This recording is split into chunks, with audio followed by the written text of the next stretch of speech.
নমস্কাৰ 2020 চনৰ নতুন ভোটাৰ কাৰ্ড কিদৰে ডাউনলোড কৰিব পাৰি নিজৰ মোবাইলত সেই বিষয়ে আমি ভিডিঅ'টিত দেখাবলৈ যত্ন কৰিছোঁ। প্ৰথমে আমি প্লে ষ্ট'ৰত গৈ গুগল প্লে ষ্ট'ৰত গৈ ভোটাৰ হেল্পলাইন বুলি টাইপ কৰিব লাগিব। তাৰপাছতে মই যিহেতু ডাউনলোড কৰা আছে সেইকাৰণে মই অপেনত ক্লিক কৰিম ভোটাৰ হেল্পলাইন এপছৰ।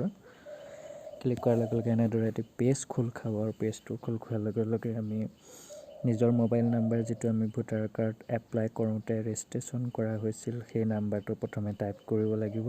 তাৰ পাছতে আমি পাছৱৰ্ড টাইপ কৰিব লাগিব। যদি আপোনাৰ পাছৱৰ্ড নাই তেতিয়াহ'লে নিউ ইউজাৰ লেফ্ট ছাইডে আপুনি নিউ ইউজাৰত গৈ নিজৰ পাছৱৰ্ড ছেট কৰিব লাগিব।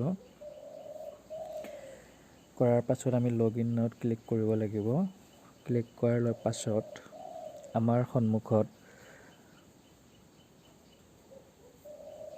Election commission of India Bharat নিৰ্বাচন আয়োগ এই পেজটো আহিব। ইয়াত এক্সপ্ল'ৰ যিটো লেফ্ট ছাইডে কৰ্ণাৰত আছে তাত ক্লিক কৰি ফটো ভোটাৰ শ্লিপত ক্লিক কৰাৰ লগে লগে আমাৰ নিজৰ নতুন ভোটাৰ কাৰ্ডটি এনেদৰে অ'পেন হৈ পৰিব। তাৰ পাছতে আমি এই কাৰ্ডটি ডাউনলোড কৰিব পাৰোঁ বা আমি এনেদৰে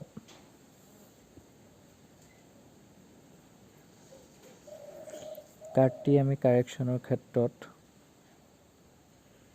যদি আমাৰ কিবা ভুল হৈ আছে তেতিয়াহ'লে আমি সেইখিনি কাৰেকশ্যনো কৰিব পাৰোঁ। আমি কাৰেকশ্যনৰ কাৰণে ৰাইট ছাইডে আৰু লেফ্ট ছাইডে দুটা আমাৰ অপশ্যন আছে, তাত আমি ক্লিক কৰিব লাগিব। ভিডিঅ'টি চাই কেনে পালে যদি ভাল পালে লাইক আৰু শ্বেয়াৰ কৰিব আৰু লগতে ছাবস্ক্ৰাইব